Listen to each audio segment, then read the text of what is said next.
नमस्ते। मेरा नाम अंशुमान है और यहाँ पे हम लोग एक सीरीज की शुरुआत कर रखे हैं जिसमें कि पहली बार YouTube पे या इनफैक्ट मैं कह सकता हूँ कि कहीं भी फर्स्ट टाइम इकोनॉमिक सर्वे को डिटेल में पढ़ाया जा रहा है।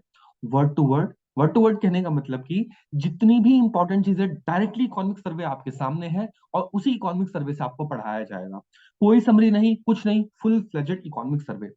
एंड बिलीव मी, बहुत ज्यादा डिफिकल्ट नहीं है। देखने में आपको 400 पेज के आसपास का लग रहा है, पर ये मुश्किल से 150 पेज का है। क्यों? क्योंकि इसमें ग्राफ है, चार्ट्स है, डायग्राम्स है बहुत सारे, जिस वजह से कि ये छोटा हो जाता है डॉक्यूमेंट। दूसरी बात क्या है, ये इकोनॉमिक सर्वे जो होता है, ये पूरे वर्ल्ड का, अगर आप इकोनॉमी के केस में बात करें, आपके केस में जो आपका यूपीएससी वर्ल्ड है, इसके केस में इकोनॉमी का ये ना हाईएस्ट डॉक्यूमेंट आप इसे कह सकते हो। इससे ऊपर आपको कुछ नहीं पढ़ना। इसका मतलब कि यदि आपने ये पढ़ लिया ना, तो आपको सरकार का जितना कुछ है थॉट प्रोसेस, जिस हिसाब से सरकार चलती है, जिस हिसाब से हमारी डेवलपमेंट होती है, वो सब कुछ आपको पता चल जाएगा।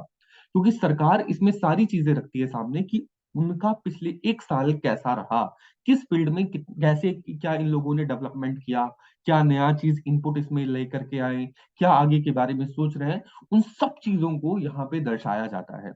यानी कि अगर आप इकोनॉमिक सर्वे को ढंग से कर लेते हो ना, तो आपको इकोनॉमिक्स की 70% तैयारी तो डेफिनेटली हो गई। ठीक है? प्रीलिम्स से लेकर के पूरा मेंस तक की बातें बारे में बात कर रहा हूँ, इनफैक्ट आपके इंटरव्यू तक के बारे में बात कर रहा हूँ। तो ये सीरीज आपके लिए बहुत ज्यादा इंपॉर्टेंट है, बिलीव मी। ठीक है? आप एक लेक्चर लेकर के देखो, आपको पता चल जाएगा। साथ में यहाँ पे प्लेलिस्ट में आपको सारा कुछ मिल जाएगा, जितने लेक्चर्स होंगे। लंबा चलेगा, किंतु it would be worth watching. ठीक है? सो इसे पढ़ो ध्यान से, मजा आएगा। खुद से पढ़ोगे, यहाँ से वीडियो देख करके पढ़ो, आसान आएगी। मैं इसमें एक एक वर्ड, एक एक टर्म वगैरह मैं कोशिश करूंगा कि आपको एक्सप्लेन कर सकूं, जो ऐसा कीवर्ड है जो आपके लिए इंपॉर्टेंस रखता हो, वो सारी चीजें मैं प्रयास करूंगा कि यहाँ पे आपको एक्सप्लेन की जा सके। ठीक है?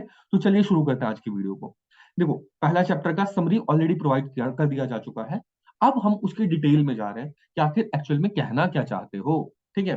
तो देखो, कहा गया है पहला जो टॉपिक है वो global economy battles through unique set of challenges. Global economy जो है ना, यहाँ पे लगातार चैलेंजेस आते रहते हैं, यहाँ पे लगातार समस्याएं आती रहती है। जैसे कि इसमें एग्जांपल दे रखा है, सबसे पहले जो स्पेनिश फ्लू आई थी उसने कितने लोग को तबाह कर दिया था। उससे पहले वर्ल्ड वॉर आया था। ठीक है? स्पेनिश फ्लू के बारे में यहाँ पे दे रखा है कि स्पेनिश फ्लू, ग्रेट डिप्रेशन उसके बाद फिर आया है 2008 में, उससे पहले 1970s में आया था। ठीक है? तो ये लगातार ना वर्ल्ड में चैलेंजेस आते रहते हैं। रीजनल कॉन्फ्लिक्ट सब राइज होता रहता है। कभी ईस्ट एशियन क्राइसिस आया, ईस्ट एशियन क्राइसिस के बारे में यदि आपको नहीं पता और आप जानना चाहते हो तो कमेंट करके बताओ, मैं आपको ईस्ट एशियन क्राइसिस के बारे में बताऊंगा।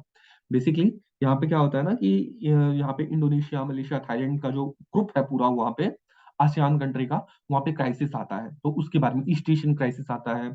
उससे बहुत ज्यादा तबाही मचती है। तो बेसिकली ना ये सब आता रहता है, ऐसा प्रॉब्लम सब। तो रिसेंट में फिर अभी आया है प्रॉब्लम क्या, वो कुछ प्रॉब्लम्स को यहाँ पे गिनाने का प्रयास किया गया है कि the global economy battles through unique set of challenges. Global economy को नए सेट ऑफ चैलेंजेस के साथ लड़ाई करनी पड़ रही है। वो नया सेट ऑफ चैलेंज क्या है? देखो, हमें वही चीज जानना है क्या है। इसमें ना कई सारी चीजें बताई गई है। जैसे कि सबसे पहले बताया गया कोविड 19 पैंडेमिक को। ठीक है? कोविड 19 पैंडेमिक, आपको पता है कि कोविड 19 पैंडेमिक ने क्या रिसेशन लेकर के आई है जबरदस्त तरीके से अपने उसमें। आपको बहुत अच्छे तरीके से पता है कितना ज्यादा लॉस हुआ, इकोनॉमिक लॉस हुआ है। आपको पता है, इसे मुझे एक्सप्लेन करने की आवश्यकता नहीं है। दूसरा क्या है, मॉनेटरी टाइटनिंग किया गया है यूएस के द्वारा, यूएस मार्केट के द्वारा। देखो, मॉनेटरी टाइटनिंग मैंने आपको समरी के टाइम पे भी फर्स्ट लेक्चर में एक्सप्लेन कर दिया है क्या, कि यहाँ पे मॉनेटरी टाइटनिंग की गई, वहां पे महंगाई बढ़ रही थी। क्या होता है, कोरोना आता है, लोग के हाथ में पैसा नहीं है, सरकार ने पैसा देने के लिए पैसा पंप करती है, पैसा पंप कर रही है। अब लोग के हाथ में ज्यादा पैसा आ गया। ठीक है? अब महंगाई ज्यादा बढ़ने लग गई। तो अब क्या हुआ, गवर्नमेंट को लग गई नहीं नहीं नहीं, अब पैसा सख्त करना चाहिए, तो पैसा सख्त करने लग गई। ठीक है? तो मॉनेटरी टाइटनिंग लेकर के आई, ऐसी पॉलिसी, ऐसे मेजर्स लेकर के आने लग गए जिससे कि वहां से पैसा जो है निकले, लोग अपने मार्केट से पैसा निकालें, जहां भी पैसा लगा रखा है, और वो सबका सब गवर्नमेंट को दे ला करके। उसके लिए उन्होंने क्या किया कि इंटरेस्ट रेट को इंक्रीज कर दिया, सीधा। इंटरेस्ट रेट इंक्रीज करेगा तो मतलब क्या होगा, अब जो कोई भी अगर इंडिया के मार्केट में इन्वेस्ट कर रहा है, चाइना के मार्केट में इन्वेस्ट कर रखा है, अगर यूएस किसी इंडिविजुअल ने, वो निकाल करके अपने देश में क्यों ना इन्वेस्ट करे। सोचने वाली बात है। यदि आप ही को मैं कहूं कि आपके देश में पैसा सुरक्षित रहेगा सरकार के हाथों में और किसी थर्ड पर्सन इलॉन मस्क के हाथों में, आप कहां पे जाके इन्वेस्ट करोगे? आप अपनी सरकार में जाके करोगे, है ना? क्योंकि यहाँ पे आपको ज्यादा इंटरेस्ट मिल रहा है। हाँ, लेकिन फिर बात क्या होगी, अगर आप इलॉन मस्क में जाके करोगे तो आपको ज्यादा इंटरेस्ट रेट हो सकता है कि मिले उसी कंपनी में, टेस्ला में या और किसी कंपनी में, किंतु वहां पे रिस्क भी अधिक रहेगा। अभी देखो अडानी का शेयर कैसे 25% से ज्यादा क्रैश कर चुका है ना, आप लोग देख रहे होगे ये चीज। तो ठीक वही चीज है कि लोग को बिलीव रहता है कि गवर्नमेंट के ऊपर करना है। तो इसी वजह से मॉनेटरी टाइटनिंग की वजह से क्या होता है कि कैपिटल फ्लो जो है ये निकल रहा है। कहां पर? सेफ हेवन यूएस मार्केट में, सेफ हेवन में निकल रहा है। ठीक है, बहुत सेफ जगह है, वहां पे ये जा रहा है। जिससे क्या हो रहा है? सॉवरेन बॉन्ड यील्ड का राइज हो रहा है, सॉवरेन बॉन्ड यील्ड में राइज हो रही है, ये सब मैंने आपको समझा दिया। ठीक है, उसके बाद फिर डिप्रिशिएट कर रही है मैक्सिमम करेंसीज जो है यूएसए डॉलर के अगेंस्ट, डिप्रिशिएट कर रही है। ठीक है, तो ये चीज है। अब ऑब्वियस बात है, मैंने आपको समरी में भी ये सारी चीजें डिटेल में समझा दी थी। तो आप ये नहीं, अगर आपने फर्स्ट वीडियो अभी तक नहीं देखा ना, तो फर्स्ट वीडियो देख लो कि कैसे मैंने वहां पे समझाया था कि अगर जो डॉलर अगर अप्रिशिएट होता है तो कैसे बाकी करेंसी सब डेप्रिशिएट होती है, और उससे इंपैक्ट क्या पड़ता है मार्केट के ऊपर। जैसे एग्जांपल मैंने लिया था, पहले यदि आपको $1 में अगर 70 रुपए आता था, तो आपको $1 का सामान बेचने के लिए 70 रुपए का भारतीय सामान आपको बेचना पड़ता था।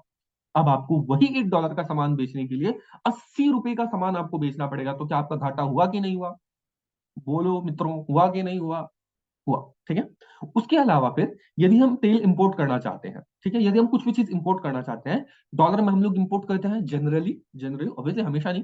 क्या होता है, अगर पहले कोई चीज $100 की थी, तो हमें $100 को पे करने के लिए 70 रुपए के हिसाब से पे करना पड़ता था। ठीक है, 7,000 रुपए। अब क्या, अब 80 रुपए का हो गया, तो अब हमें उससे 8,000 रुपए पे करने पड़ेंगे।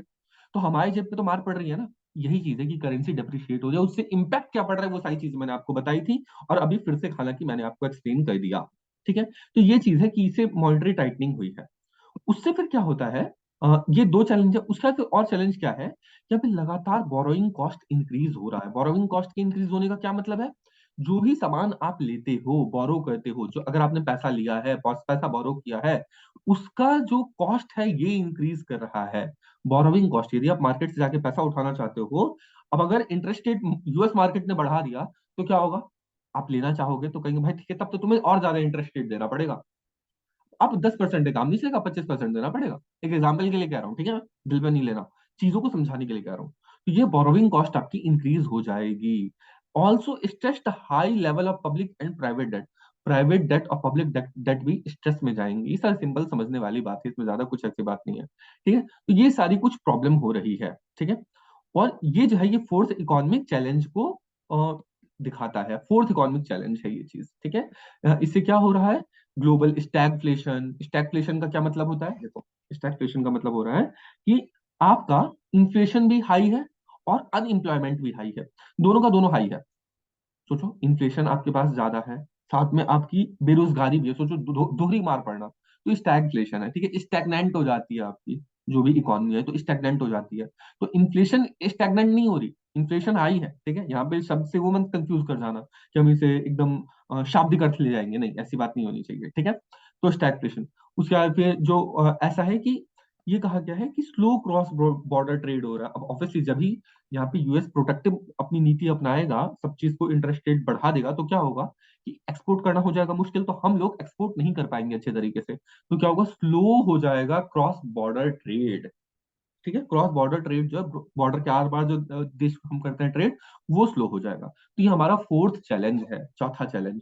फिर पांचवें चैलेंज की बात की गई है, क्या है कि चाइना में ना समस्या आ रही है। चाइना की पॉलिसी जो है ना, वो इस हिसाब से प्रमोट की गई है जिससे कि इकोनॉमिक स्लो डाउन हो रहा है। जैसे कि सिंपल था, कोविड आया, कोविड के दौरान क्या किया चाइना ने? कहा कि हम नो टॉलरेंस पॉलिसी लेकर के आते हैं। चाइना की कोविड के खिलाफ कोई टॉलरेंस नहीं की जाएगी, प्रॉपर लॉकडाउन। ठीक है, और लगातार लॉकडाउन पे लॉकडाउन, लॉकडाउन पे लॉकडाउन लगा दिया। उससे हो क्या हुआ, क्या अल्टीमेटली इंपैक्ट पड़ा है किस पे? वहां की इकोनॉमी पे। और अगर वहां की इकोनॉमी पे इंपैक्ट पड़ेगा, तो क्या आपको लगता है कि जो ग्लोबल कनेक्टेड इकोनॉमी, क्या उसके ऊपर इंपैक्ट नहीं पड़ेगा? डेफिनेटली उसके ऊपर भी इंपैक्ट पड़ेगा। तो ये बात हो जाती है कि चाइना के ऊपर, अगर चाइना अब ढंग से प्रोड्यूस नहीं कर पा रहा, तो क्या सेमीकंडक्टर मार्केट जो है इतना बड़ा सारा का सारा 97% उसके हाथ में है, क्या वो इंपैक्ट नहीं पड़ेगा? डेफिनेटली सेमीकंडक्टर मार्केट पे भी इंपैक्ट पड़ेगा। सेमीकंडक्टर ही क्यों, इतने सारे गुड्स प्रोड्यूस करती है चाइना। ठीक है, आप देखते हो इंडिया में खिलौने तक चाइना से आते हैं बन करके। जो दिया बन के आता है ना, जो दिवाली का त्योहार दिया जलाया जाता है दिवाली में, वो दिया तक चाइना से बन करके आता है। इतनी खराब स्थिति है। तो सोचो, अगर वहां पे प्रॉब्लम होगी, तो क्या ग्लोबल इकोनॉमिक सप्लाई में, ग्लोबल चेन सप्लाई में ये नहीं होगी समस्या? डेफिनेटली होगी ये समस्या। ये आपका पांचवा चैलेंज है। ठीक है, उसका छठा भी मीडियम टर्म चैलेंज के बारे में बात किया गया है। वो क्या है कि एजुकेशन का लॉस होना और इनकम अपॉर्चुनिटीज का लॉस होना, ये भी बहुत ही इंपॉर्टेंट आपका चैलेंज है कि लोग ढंग से पढ़ाई नहीं कर पाए। अब देख रहे हो ये, यहाँ पे आपको ऑनलाइन क्लासेस लेना पड़ा। अब सोच के देखो, इंजीनियर जो ऑनलाइन क्लासेस ले रहे हैं उनका क्या हाल हो रहा है। ठीक है, कोविड के दौरान कितने सारे मीम वगैरह भी बनते हैं कि ये जो पैंडेमिक के दौरान जो यहाँ पे ऑनलाइन क्लासेस वाले इंजीनियर है वो कैसे ब्रिज बनाएंगे, कैसे बिल्डिंग बनाएंगे, तो आता रहता है मीम, सब आप देखा होगा। ठीक है, एजुकेशन का लॉस हुआ है। साथ ही अब अगर मीम से हटके भी बात करें जनरली भी, तो इनकम अपॉर्चुनिटीज घटी है, लोग के पास पैसा नहीं था तो इस वजह से ये पढ़ाई नहीं कर पाए वो लोग। तो बहुत सारे तरीके से लोग की पढ़ाई छूटी, लोग की जॉब छूटी, तो ये सारी चीज समस्या है, तो इसे छठा समस्या कहा गया। ठीक है, आई होप ये आपको क्लियर होगा। अब देखो, इसके बाद फिर ये आप इंपॉर्टेंट ये मैप देखो। यहाँ पे ना आपको सारे मैप मैं गवर्नमेंट के द्वारा दिखाऊंगा, और समरी में जैसे कुछ कुछ छोड़ देते हैं, मैक्सिमम चीज छोड़ देते हैं, यहाँ पे कुछ चीज छूटेगा नहीं। ठीक है, इसलिए ध्यान से देखो, बड़ा मजेदार है सब कुछ। क्या है, यहाँ पे कमोडिटी ये दिखा रहा है कि कमोडिटी जो प्राइस है ये राइज करिए, कमोडिटी प्राइस राइज करिए रशिया यूक्रेन कॉन्फ्लिक्ट के दौरान, तो ये दिखाया गया। अब देखो इस चीज को, सभी प्रकार की कम्युनिटी जो है, एक सेकंड, ये देखो, ये ऑल कमोडिटी को इस ब्लू कलर के मोटे ब्लू कलर से दर्शाया गया है। तो देखो यहाँ पे अप्रैल 19 है ये। ठीक है, अप्रैल 19 से लेकर के दिसंबर 2022 में पहले किस पॉइंट पे था, यहाँ पे था। ठीक है, यहाँ पे इस पॉइंट पे था ये। ठीक है, बढ़ करके ये यहाँ पे कहाँ पे पहुंच गया, इतना ऊंचाई तक गया है, फिर अभी थोड़ा नीचे यहाँ पे आया है। बेसिकली ये अपवर्ड ट्रेंड देखने को मिला है। ठीक है, अपवर्ड ट्रेंड हमें देखने को मिला है किस चीज में, सभी कमोडिटी के प्राइस में। ठीक है, अच्छा ऐसा नहीं है कि सभी में हुआ है तो बाकी में सेक्टर में डिफरेंस हो। अब फूड प्राइस को देखो, फूड प्राइस को, फूड प्राइस जो है वो भी इंक्रीज किया है। ठीक है, यहाँ पे देखो 100, इधर देखो ये, इधर इंक्रीज किया है। ठीक है, तो रशिया यूक्रेन कॉन्फ्लिक्ट से क्या क्या चीज हुआ है, ये यहाँ पे कहा गया है सरकार के द्वारा कि अभी तक हम उस प्राइस पे नहीं पहुंच पाया वहां पे जो कि प्री कॉन्फ्लिक्ट लेवल था। झगड़ा से पहले के लेवल पे हम लोग अभी तक नहीं पहुंच पाए हैं। झगड़े से पहले का जो लेवल था, पहले का लेवल क्या था, ये था इधर इधर। तो ये पॉइंट यहाँ पे कहीं पे होनी चाहिए थी, इस पॉइंट पे कहीं पे होनी चाहिए थी, ये फूड प्राइस नहीं पहुंचा है ये। ठीक है, ऐसी कोई भी चीज, आप इधर देखो बेस मेटल जो है, ये यहाँ से शुरू हुआ, ऐसे बढ़ते बढ़ते बढ़ते बढ़ते यहाँ तक बड़ा, काफी ज्यादा राइज कर गया, फिर घटना शुरू हुआ है डेफिनेटली। ऐसे ही करते करते बहुत सारी चीजें। अब अगर आप कोल प्राइस देखोगे, जो कोयला का प्राइस है वो तो कितना अधिक बढ़ गया है, देखो कितना अधिक ये कोयला का प्राइस बढ़ गया है, देख रहे हो कितना अधिक बढ़ गया है, ये तो बहुत ज्यादा बढ़ चुका है, ये तो बहुत ज्यादा बढ़ चुका है। तो ये सारी चीज है, क्रूड ऑयल के प्राइस कितने अधिक बढ़ चुके हैं, तो सब चीज का प्राइस आपको बढ़ता हुआ नजर आ रहा है। नेचुरल गैस का प्राइस देखो, नेचुरल गैस का प्राइस तो मतलब कहा नहीं जा सकता, यहाँ पे बढ़ते बढ़ते बढ़ते बढ़ते ये कहाँ यहाँ तक पहुंच गया था। देखो ये पॉइंट, ये देख रहे हो, ये है नेचुरल गैस का। फिर हालांकि डिप हुआ है, बट वही बात है कि काफी ज्यादा इसने लॉस ऑलरेडी कर दिया है। तो वो सारी चीज यहाँ पे सरकार ने दिखाने का प्रयास किया है। ठीक है, आई होप आपको ये चीज समझ आ गया होगा। नहीं आया समझ तो आप कमेंट करके बताओ। ठीक है, उसका देखो, कहा गया है कि इन्फ्लेशन हाई है। ठीक है, और साथ ही फूड और एनर्जी प्राइस भी हाई है। देखो दोनों चीज ये दिखाया गया है कि इन्फ्लेशन स्टेज हाई। क्यों हाई है, driven by high food and energy prices. Mainly जो खाना है वो महंगा है, और जो एनर्जी सेक्टर है वो महंगा है, यानी कि पेट्रोलियम महंगा है, नेचुरल गैस महंगा है, उस वजह से। और इसमें इन लोगों ने कंपेयर किया एडवांस्ड इकोनॉमीज को इमर्जिंग मार्केट इकोनॉमीज के साथ। ठीक है, अच्छा अब तक कई जगह पे आपको ए ई लिखा होगा। ठीक है, एई का मतलब होगा एडवांस्ड इकोनॉमीज। ठीक है, एडवांस्ड इकोनॉमीज में कौन कौन आ गए, यूके, यूएस, फ्रांस, जापान, ये सारे के सारे आ गए एडवांस्ड इकोनॉमी में। ठीक है, और ईएमई से दर्शाया गया होगा इमर्जिंग मार्केट इकोनॉमीज को। उसमें कौन आता है, Brazil, China, Indonesia, Mexico, Russia, ये सब इमर्जिंग मार्केट इकोनॉमीज है। आप देखो जरा इधर, क्या एडवांस्ड इकोनॉमी में ये प्राइस जो है ये राइज किया है कितना ज्यादा, इस पॉइंट से लेकर के इस पॉइंट पे पहुंच गया है, फरवरी 2021 से दिसंबर 2022 में। ठीक है, उसके बाद फिर आप ये चीज देखो, जापान में भी क्या राइज किया है, डेफिनेटली किया है। किस देश में राइज नहीं किया, सबका जो बेस लेवल था शुरुआत ये था, अब बढ़ करके कहाँ पहुंच गया, ये देखो, ये इतना इतना सब सब ऊंचाई पे पहुंच गया। ठीक है, सबका सब राइज कर गया। तो एडवांस्ड इकोनॉमीज में भी इन्फ्लेशन काफी ज्यादा बढ़ रहा है। और यदि हम इमर्जिंग मार्केट इकोनॉमीज की बात करें तो डेफिनेटली वो भी इंक्रीज कर रहा है। ब्राजील में देखो, ब्राजील का प्राइस, यहाँ पे आप देखो रशिया का प्राइस। आपको अगर रशिया के प्राइस तो होना चाहिए था कि भाई वहां पे लड़ाई चल रही है तो वहां पे तो डेफिनेटली हो रहा है, किंतु बाकी सब पे भी तो इम्पैक्ट पड़ रहा है, यहाँ से हमें वो चीज समझ में आ रही है। ये सब ना केस स्टडी यूज कर सकते हो एग्जाम में। ठीक है, जब इन्फ्लेशन का कोई क्वेश्चन आए या ऐसा कुछ है, अब वहां पे इसे यूज कर सकते हो। तो ये चीज है। उसके बाद फिर देखो और कुछ आता है, फाइनेंशियल कंडीशन टाइटनिंग। देखो कंडीशन कैसे टाइट हो रहा है। ठीक है, फाइनेंशियल कंडीशन कैसे टाइट हो रही है। ये देखो यहाँ पर तो 2019 से 22 के बारे में दिखा रखा है, यूएस का और जापान का। यहाँ पे था फाइनेंस का कंडीशन, उतर करके कहाँ गया, यहाँ पर टाइट हो गया ना हालत इसकी, ठीक है। यूएस का देखो यहाँ था, ठीक है, गिरते गिरते यहाँ आया, लेकिन ठीक है वापस राइज किया, लेकिन फिर से अभी भी यहाँ पे ही है, रिकवर नहीं कर पाया है, ठीक है।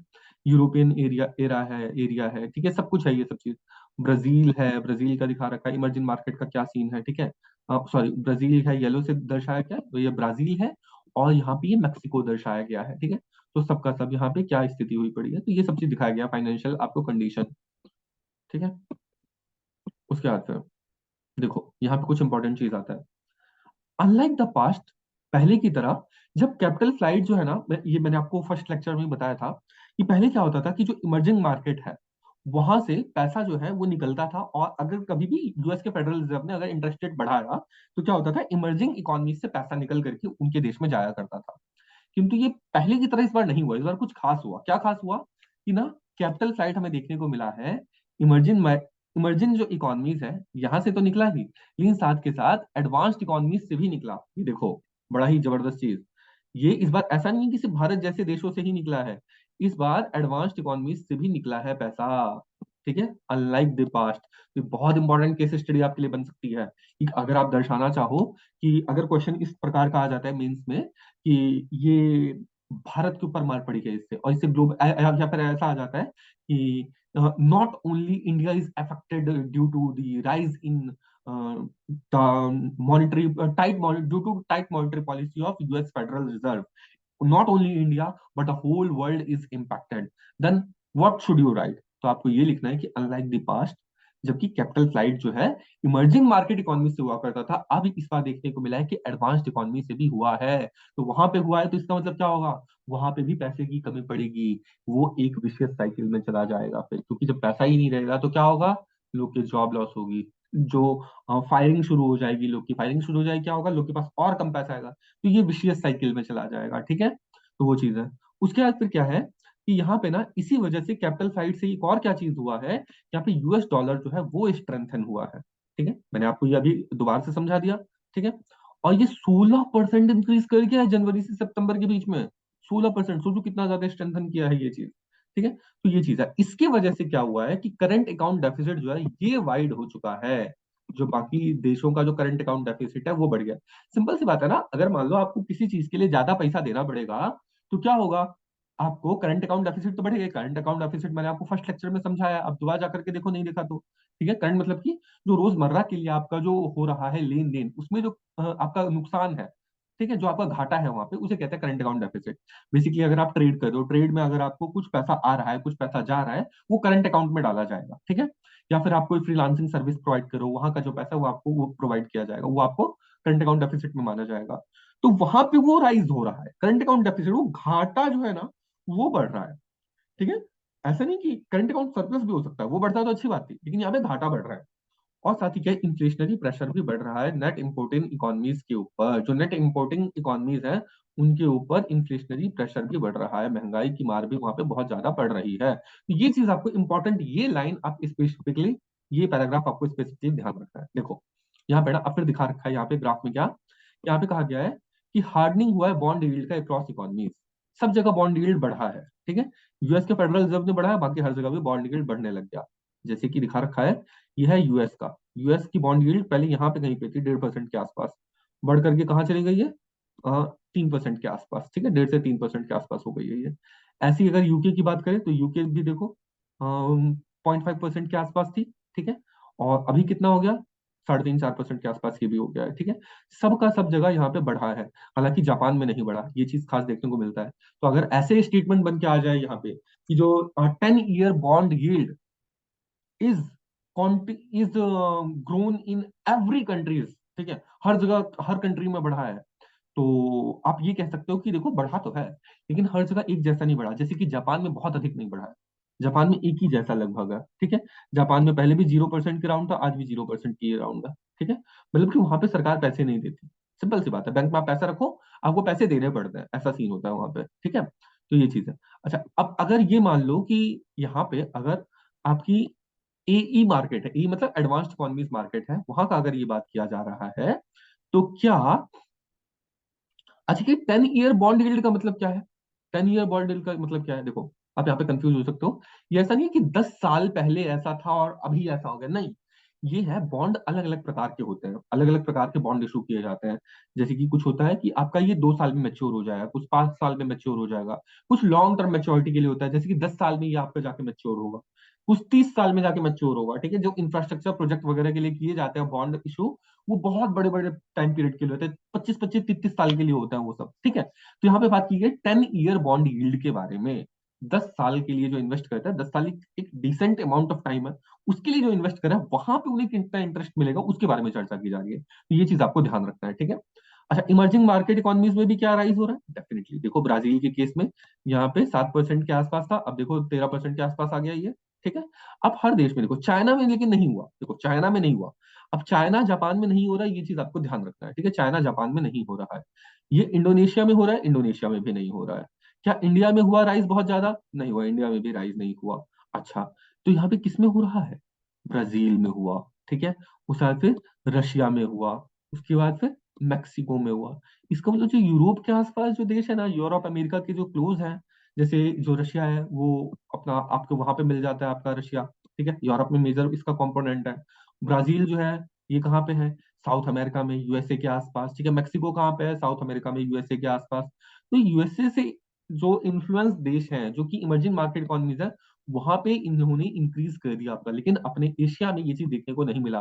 तो क्या हम कह सकते हैं कि जनरली जनरली एशिया में 10 ईयर बॉन्ड यील्ड जो है इमर्जिंग मार्केट इकोनॉमीज की राइज नहीं की है बहुत ज्यादा?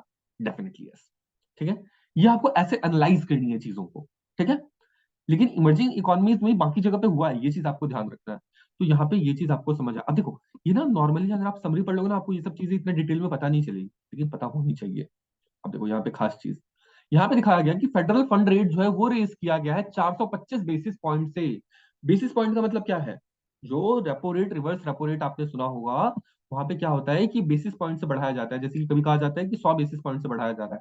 100 बेसिस पॉइंट का मतलब कि 1% वहां पे इंक्रीज किया गया। ठीक है, ऐसा होता है। ठीक है, तो 425 बेसिस पॉइंट, ये देखो 425 बेसिस पॉइंट यहाँ पे इंक्रीज किया गया। तो यहाँ ही क्या होता है कि इंटरेस्ट रेट बढ़ाया जाना, उसका ये पैमाना है। तो फेडरल फंड रेट ने इकोनॉमी मतलब अपना जो फंड रेट है ये इंक्रीज किया है। ठीक है, जिससे क्या हो रहा है, ईएमई से फ्लाइट हो रहा है, कैपिटल फ्लाइट हो रहा है, कहाँ पे? उड़ते हुए कहाँ जा रहा है? तो अमेरिका में जा रहा है, और एडवांस्ड इकोनॉमी से भी जा रहा है। देखो वो भी चीज है, एडवांस्ड इकोनॉमी से भी जा रहा है। अब यहाँ पे एग्जाम्पल के लिए दे रखा है कि इक्विटी फ्लो कैसा रहा है। देखो, कनाडा निकल गया पैसा, ठीक है, कनाडा से बाहर निकल गया, साउथ अफ्रीका से बाहर निकल गया, साउथ कोरिया से पैसा बाहर निकल गया। ठीक है, ये सब चीज देखो, इंडिया से पैसा बाहर निकल गया। ठीक है, किंतु इंडोनेशिया में, जापान में, मलेशिया में और ब्राजील में नहीं निकला है। ठीक है, वहां पे पैसा आया है। ठीक है, वहां पे पैसा आया है। क्यों? क्योंकि आप देखो कि ब्राजील में क्या है, ब्राजील में मैंने आपको दिखाया था कि जो बॉन्ड यील्ड है, 10 ईयर बॉन्ड यील्ड, उन्होंने उसका इंटरेस्ट रेट बढ़ा दिया था काफी ज्यादा। तो अगर इतना ज्यादा बढ़ा देगा ब्राजील, इस प्रकार से अगर ये होगा, इसका इस प्रकार से अगर उसका होगा, तो क्या लोग ब्राजील में इन्वेस्ट नहीं करना चाहेंगे कि हाँ पड़ोसी है, अमेरिका वाले पड़ोसी है, यहाँ पे जाके इन्वेस्ट कर देते हैं, कोई बात नहीं है, यहाँ पे इंक्रीज कर देता है, कोई टेंशन की बात नहीं है। बॉन्ड यील्ड ब्राजील के बढ़ने की वजह से यहाँ पे देखो एफपीआई फ्लो हुआ है कितना ज्यादा, कितना भयंकर तरीके से। रिलेट करो चीजों को, रिलेट करो। ठीक है, इंडोनेशिया में बढ़ा है, जापान में बढ़ा है, हर जगह ये चीज बढ़ा है। ठीक है, ये चीज आपको देखने को मिलती है। ऑल राइट, ये देखो यहाँ पे प्रोजेक्शन की गई है ग्रोथ की। ठीक है, ग्रोथ प्रोजेक्शन क्या है, 2022 की प्रोजेक्शन क्या थी, 2023 की प्रोजेक्शन क्या है? तो वर्ल्ड की ग्रोथ प्रोजेक्शन 2022 में 3.2% थी, अब 2023 में 2.7% से मात्र ग्रो करेगी, यानी कि स्लो हो जाएगी ग्रोथ इसकी। ठीक है, और ये किसके द्वारा है? Growth projection. अच्छा, लेकिन फिर उसके बाद चेंज कर दिया गया इसे ना, वर्ल्ड इकोनॉमिक आउटलुक ने चेंज किया कि नहीं नहीं नहीं, नहीं बढ़ेगी, नहीं बढ़ेगी, आपको हमें लगता नहीं है कि बढ़ेगी, ये ना बल्कि कॉन्ट्रैक्ट हो जाएगी। ये चेंज किया गया इसे। ठीक है, ऐसी एडवांस्ड इकोनॉमीज का बता रखा है, चाइना का, इंडिया का, हर जगह का बता रखा है। अब जैसे कि प्रोजेक्शन है 2006 का 6% का, लेकिन वर्ल्ड इकोनॉमिक आउटलुक ने कहा नहीं नहीं, 0% से ग्रो करेगी, इंडिया की इकोनॉमी ग्रो नहीं करने वाली, ना ना ना ना ना ना, नहीं ग्रो करने वाली। ठीक है, तो ये चीज अपना अपना थॉट है, चेंज हुआ है, बेसिकली वो चीज दर्शाया गया, आईएमएफ का सोर्स है ये। ठीक है, तो ये चीज है। उसका देखो, यहाँ पे ये दिखाया गया है ग्लोबल कंपोजिट पीएमआई इन कॉन्ट्रेक्शनरी जोन। ठीक है, उसका फिर क्या है, year on year growth in retail sale. ये देखो ध्यान से, ये कैसे ग्रोथ सेल हो रहा है, नीचे की तरफ आया है, कैसे ये सब चीज वो दर्शा रहा है, पहले कहाँ पे था, आज के टाइम पे कहाँ पे है। एक सेकंड के लिए पॉज करो वीडियो को और फिर देखो इसको। ठीक है, आपको सब समझ आएगा ये। कोई इसमें ऐसी बात नहीं होगी। उसके बाद फिर चाइना का जो इंडस्ट्रियल प्रोडक्शन है, ठीक है, चाइना का इंडस्ट्रियल प्रोडक्शन जो है उसका ग्रोथ रेट कैसा है, तो देखो पहले यहाँ पे था, ठीक है, 8%, 7%, 7.5% के आसपास। आज देखो कहाँ पे है, ठीक है। अप्रैल 2018 से 18 से 19, 19 से 20, 20 से 21, 21 से 22, ठीक है, 22 में खत्म हो गया। इतना ज्यादा डिफरेंस हो गया 5 सालों में कि चाइना का जो ग्रोथ रेट है, year on year growth rate है इंडस्ट्रियल प्रोडक्शन का, वो कैसे डिप किया। आप कहोगे तो यहाँ पे डिप किया गया है, क्यों डिप किया है, क्योंकि यहाँ पे कोविड आया था तो इस वजह से यहाँ पे डिप किया। फिर आप कहोगे इतना ज्यादा राइज भी तो कर गया था यहाँ पे, तो देखो यहाँ पे बेस इफेक्ट काम करता है। बेस इफेक्ट यहाँ पे समझ लो क्या होता है। हम लोग ईयर ऑन ईयर ग्रोथ की बात कर रहे हैं, यानी कि हर साल इतना ग्रोथ हुआ। जब आपकी कोई चीज अगर मान लो 100 रुपए की है, ठीक है, अगर मान लो 10% का इंक्रीज होता है, तो क्या ये 110 का हो जाएगा? डेफिनेटली हो जाएगा 110 का, ठीक है। अब अगर सपोज मान लो कि यहाँ पे 40% आपका पहले पेंडेमिक के दौरान ये खत्म हो जाता है, तो क्या ये 60 रुपया बचेगा? ठीक है, मार्केट में 60 रुपया बचा। अब अगर 20% भी इसका इंक्रीज कर जाता है, तो कितना होगा ये, कितना होगा? 72, 72 पे ही पहुंचेगा। देखने के लिए 20% इंक्रीज हुआ है, ठीक है, देखने के लिए 20% इंक्रीज हो गया, लेकिन ये 60 से 72 पे ही पहुंच पाया, ठीक है। ईयर ऑन ईयर ग्रोथ में तो आपको 20% देखने को मिल रहा है, यहाँ पे 10% देखने को मिला, ठीक है, यहाँ पे आपको 20% देखने को मिल रहा है। किंतु फिर भी अब ये 72 कैसा है, कैलकुलेट कर लो, ठीक है। यहाँ पे मैथ्स के स्टूडेंट हो तो फटाफट हो जाएगा मुंह से, नहीं तो फिर फोन लो कैलकुलेट करो, कॉपी पेन लो कैलकुलेट करो, ठीक है। 20% इंक्रीज करके देखो, तो ये हो जाएगा आपका कितना, 72। तो ये चीज है, आपको यहाँ पे बेस इफेक्ट का फायदा मिला। बेस आपका ऐसा हो गया जिस वजह से कि आपको देखने को मिल रहा है कि इतना ज्यादा ग्रो मिल रहा है, ग्रोथ मिल रहा है। तो ये जो 13% का ग्रोथ है ना, वो इस वजह से क्योंकि यहाँ पे पहले बहुत ज्यादा डिप हो गया था, नेगेटिव में चला गया था, तो नेगेटिव में चला जाएगा तो आपको बेस इफेक्ट तो काम करेगा ही फिर भयंकर तरीके से, ठीक है। तो ये चीज है, यहाँ पे फिर दोबारा से डिप पे गया, तो वो चीज है, आपको लगातार dip dip dip dip dip देखने को मिल रहा है, ठीक है, कहाँ पे, इंडस्ट्रियल प्रोडक्शन में। ठीक इसी प्रकार यदि हम बात करें कि चाइना का रिटेल सेल में भी क्या कुछ देखने को मिल रहा है, तो डेफिनेटली पहले 10% के अराउंड ग्रोथ था, अब देखो अभी के टाइम पे कितना है, नेगेटिव में, ठीक है। ये सब दर्शा रहा है कि चाइना कैसे डिस्टर्ब हो रहा है। चाइना, अब देखो चाइना से रिलेटेड कोई क्वेश्चन आया, आप कर पाओगे अच्छे से, डेफिनेटली कर पाओगे। उसमें आपके साथ डाटा जो है, डाटा एग्जैक्ट कोट नहीं करना, आपको ट्रेंड बेसिकली बताना है कि ट्रेंड में क्या हो रहा है, ठीक है, वो चीज बताना है। तो अभी के लिए फिलहाल इस वीडियो को हम यहीं पे एंड करते हैं। नेक्स्ट वीडियो में फिर देखेंगे बाकी चीज का, आगे कंटिन्यू करेंगे पॉइंट नंबर 1.8 से। सीरीज लंबी चलेगी बट इंटरेस्टिंग होगी, आपको मजा आया होगा। बताना कमेंट करके आपको सीरीज कैसी लगी, और कुछ इसमें इंप्रूवमेंट करना हो तो वो भी बताना, उससे भी करेंगे। मिलते हैं नेक्स्ट वीडियो के लिए, तब तक के लिए राम राम।